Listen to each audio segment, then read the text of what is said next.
Thank you for coming. In this presentation, I want to share an overview of a very big topic, male-female relationships, ancient teachings about those, the ideological struggles in our own time, and what science has to say about marriage, sex, parenting, and the well-being of children. In many ways, these are complex, painful topics, and I'm just touching on the surface of some very big issues. I hope that you'll gain a few new insights about these very important challenges that all of us have to deal with. I look forward to hearing your thoughts and feedback. I do have a warning. This presentation is not intended for children. Also, I have good news and not so good news. Which one do you want to hear first? I think Karen wants to hear the good news, but I'm going to give you the not so good news, okay? All right, so let's get started here. Part of the gender wars includes the sexualization of children in the schools. Here's a screenshot of a video showing the sexually graphic content of books removed from the Florida school libraries. Schools used to be a refuge from pornography, but no longer.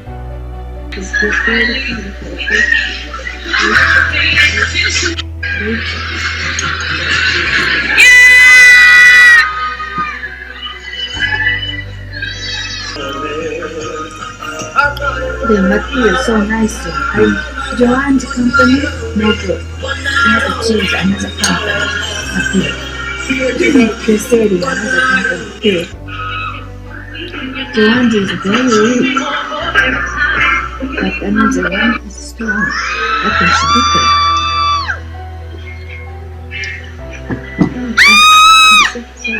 I just did it really. We want to make this very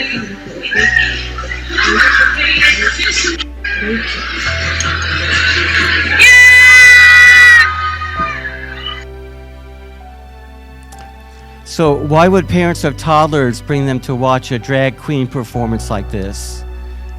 Well, in this presentation, we'll try to understand what's going on. Here are parents and students at PS96 Elementary School in East Harlem attending a talent show who were exposed to a surprise drag show that they were not informed about. This social conditioning of children is not something that most parents expect or want. Several commentators warn that this normalizes adult-child sex. Our culture has declared that for our youth, there is no time for innocence. Limits on sexualized adult interaction with children are being erased in plain sight. 21st century institutions in the United States, like the American Library Association, have embraced the fluid sexualities of ancient pagan religions by promoting grown men in dresses to read children's stories to young children who are sitting on their laps. Ishtar in Mesopotamia, and the name in Egypt was Astarte, was the goddess of war and as well the goddess of sexual love and fertility. Ishtar, aka Astarte, was the protectress of prostitutes and the patroness of the alehouse. Part of her cult worship included temple prostitution. In the parades of ancient religions, there were masculinized women and feminized men. Parades in the 2nd century included men dressing as women, were described by the Roman historian Apuleius. The gods of the Near East ancient religions engaged in sexual relations. Given the activity of those being worshipped, it's not surprising that those cultures approved of sex of men with men, women with women, adult sex with girls, adult sex with boys, and with animals. In the ancient Near East and elsewhere, virgins were deflowered by priests prior to engaging in relations with their husbands. Ritual prostitution using barely adolescent girls was almost universal. On the right, you see the Greek god Zeus, who's portrayed as raping a woman, Proserpine. In the middle is a relief showing bestiality, meaning sex with animals.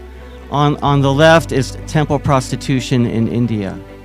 The first sexual revolution took place more than 3,500 years ago. It was when Judaism de-sexualized God in its statement, "In the beginning, God created the heavens and the earth." God created not through any sexual behavior, but as an act of his will. This was a radical break with all other religions, and it changed human history. So in Genesis 1:27, it says, "So God created man in his own image. In the image of God, he created him. Male and female, he created them." What does this statement in Genesis 1:27, that human beings are created in the image of God and that he created them male and female, mean? First of all, that human life is sacred. It also implies the goodness and, of course, the reality of male and female identity. Judaism placed limits on sexual activity. It could no longer dominate religion and social life. It was to be sanctified, which in Hebrew means separated from the world and placed in the home, in the bed of husband and wife. Judaism also banned child sacrifice.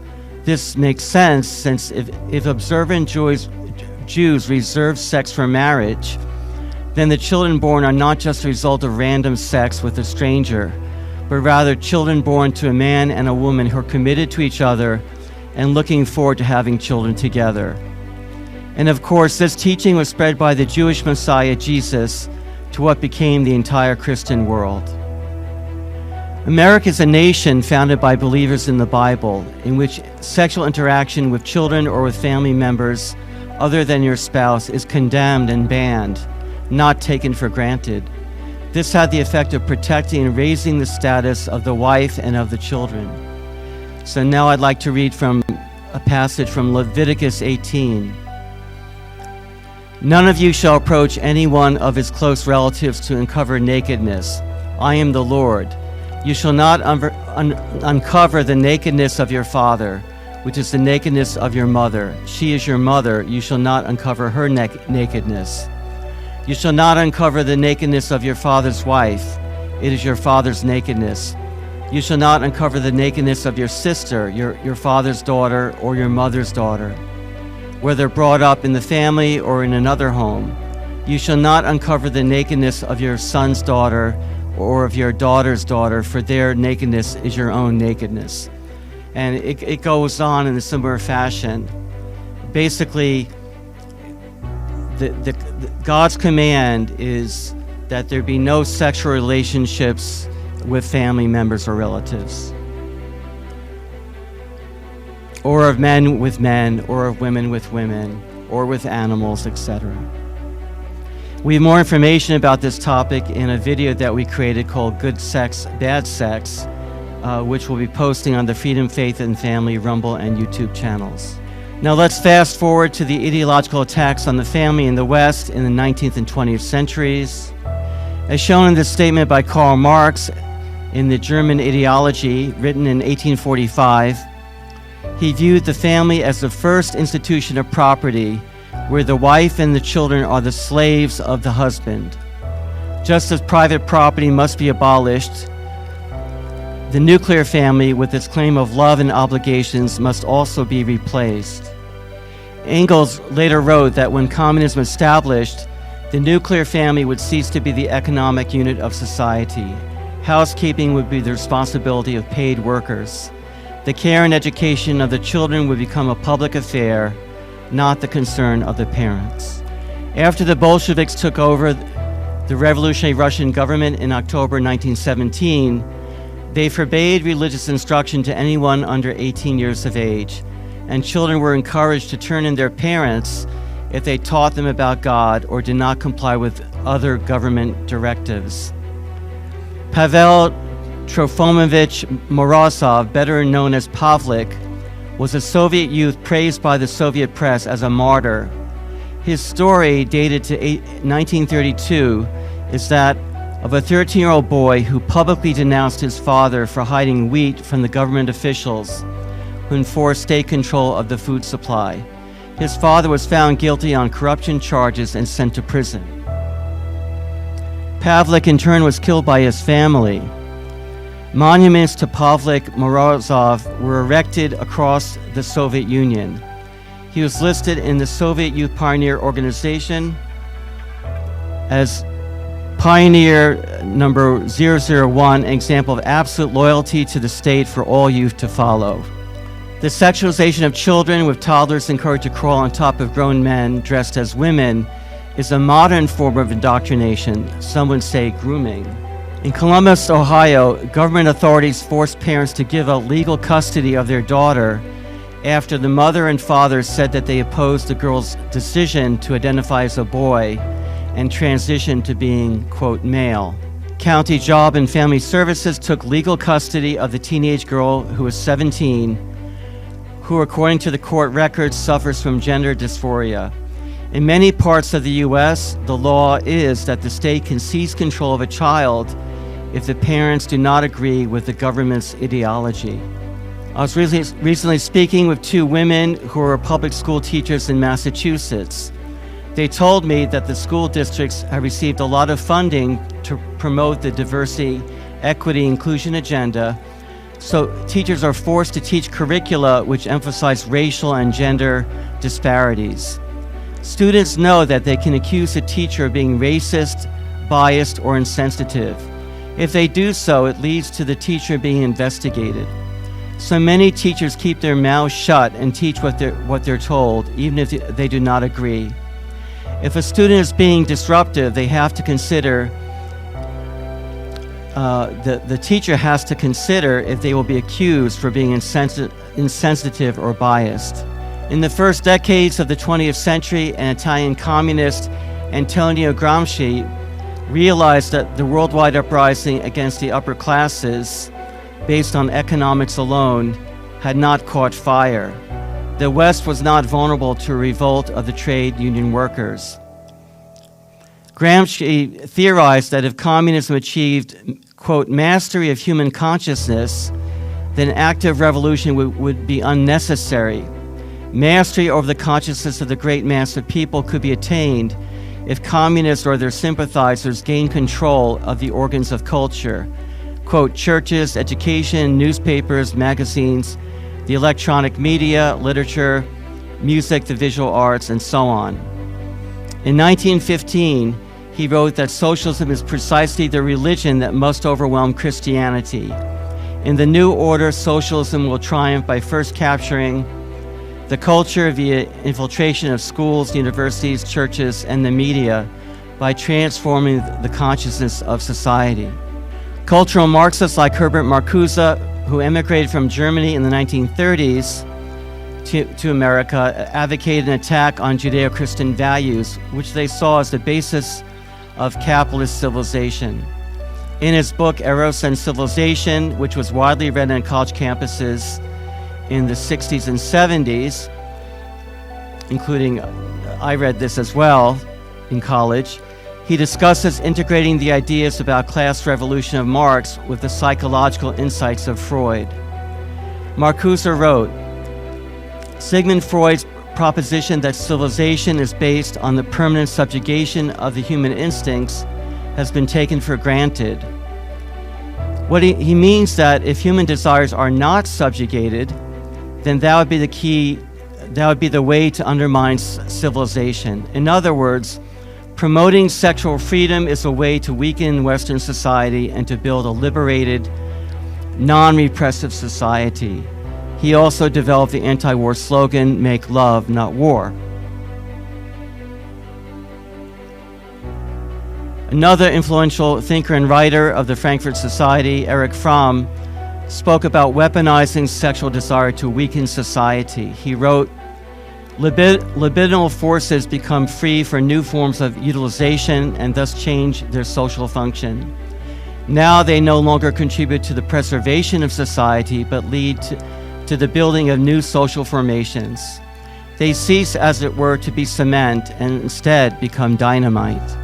In 1948, Alfred Kinsey, who taught courses on sexuality at Indiana University, published the 800-page Sexual Behavior in the Human Male. He claimed that 30 to 45% of Americans' husbands had extramarital affairs, that 70% of men had sex with prostitutes, that 37% had at least one homosexual encounter, and that 10% had been exclusively homosexual for at least 3 years. He became an instant celebrity whose scientific findings revealed a shocking reality about the sexual behavior of American men and boys. 5 years later, in 1953, he published Sexual Behavior in the Human Female. It was 842 pages with 179 tables and 155 figures.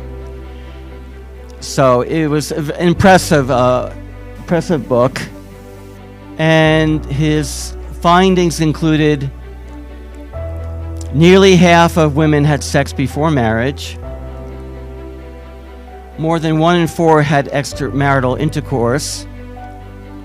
In other words, committed adultery. Nearly 4% had had sex with an animal, and that women who had premarital sex and at an early age made better adjustments in marriage. Although shocking, since this was from a respected scientist who did graduate work at Harvard University and taught courses at Indiana University, many Americans concluded that his findings about the real sexual behavior of women were also authoritative. It was later revealed that 25% of his research sample in the report about male behavior were prisoners. Kinsey's team actively sought out the worst sex offenders at prisons for interviews. The book's discussion of pre-adolescent male sex activity was based on detailed notes from a voracious pedophile named Rex King, a federal forestry employee, also known as Mr. X. Mr. X had engaged in sex with 600 pre-adolescent male children, 200 female children, and animals of many species. He masturbated infants for hours and sexually penetrated the children. This, of course, was fraudulent research, but it was effective as propaganda to mislead the American people. Some scientists, including the respected psychologist Abraham Maslow, warned that his methods were not scientific, but the media paid little attention to his concerns. So this was propaganda, not real science.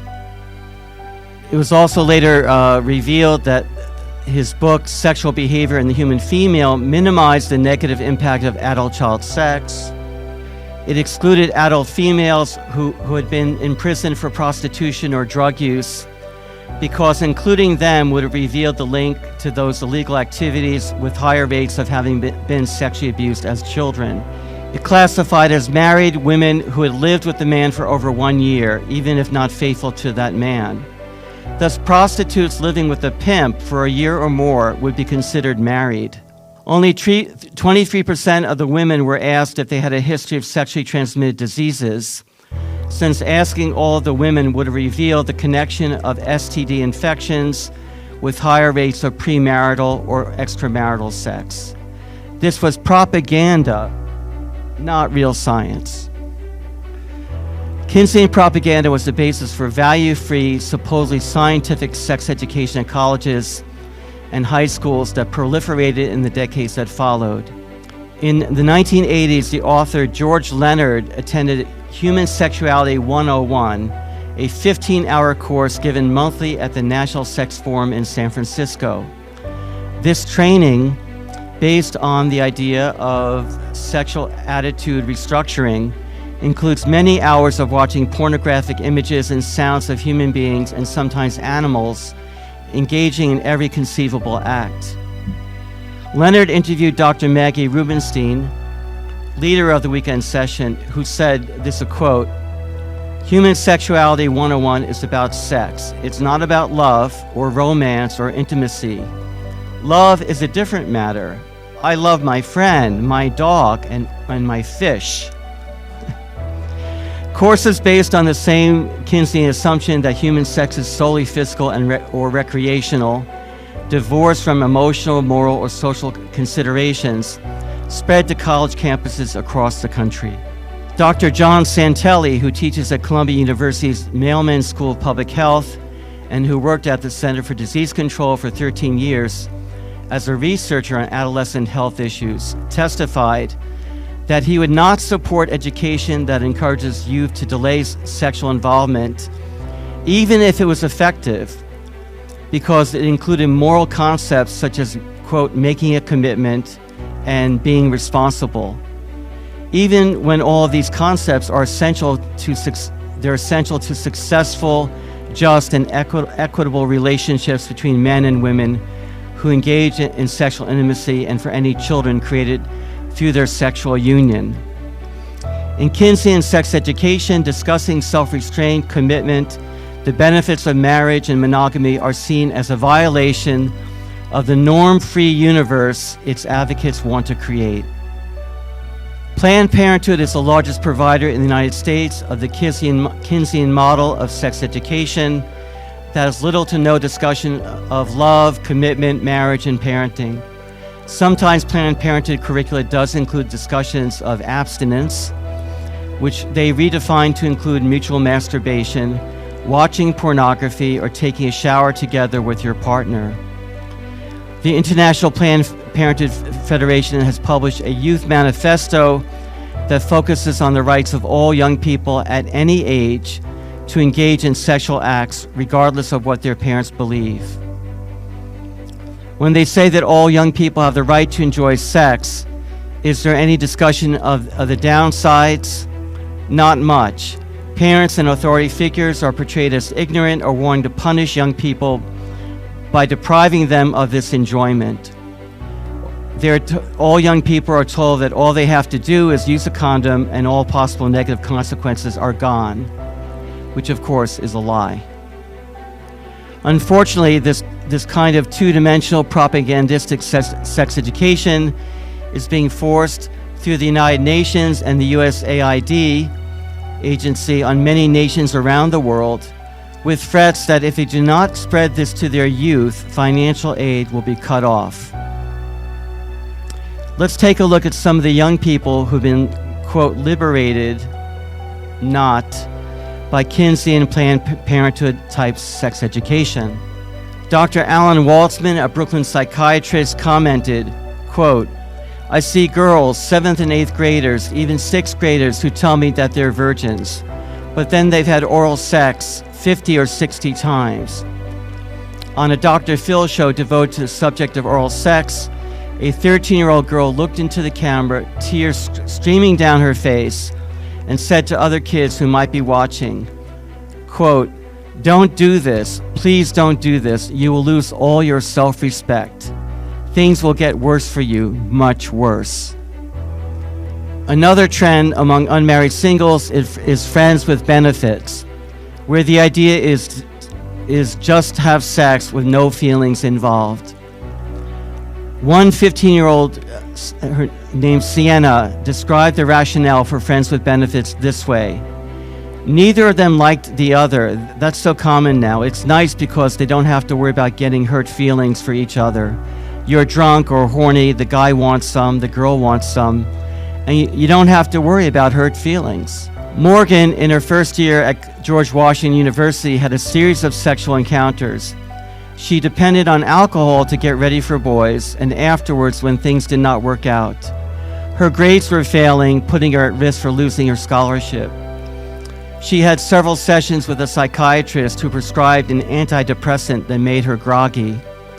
While she admits that, quote, I've dug myself in a pretty deep ditch, she sees no reason to change much of her behavior or to question the commitment-free sex script that she and many of her friends are following. Of course, in an arrangement for uncommitted sex without feelings, the question is, who benefits? According to a survey by the Independent Women's Forum, 83% of college women say that marriage is important to them, but 40% still have hookups or so-called friends with benefits. So there's a lot of contradictory behavior. Heather, a 19-year-old studying performing arts at UCLA, enters the Office of the Student Psychological Services. She's been experiencing moodiness and crying spells. She explains that, quote, since Thanksgiving, I've had a, quote, friend with benefits.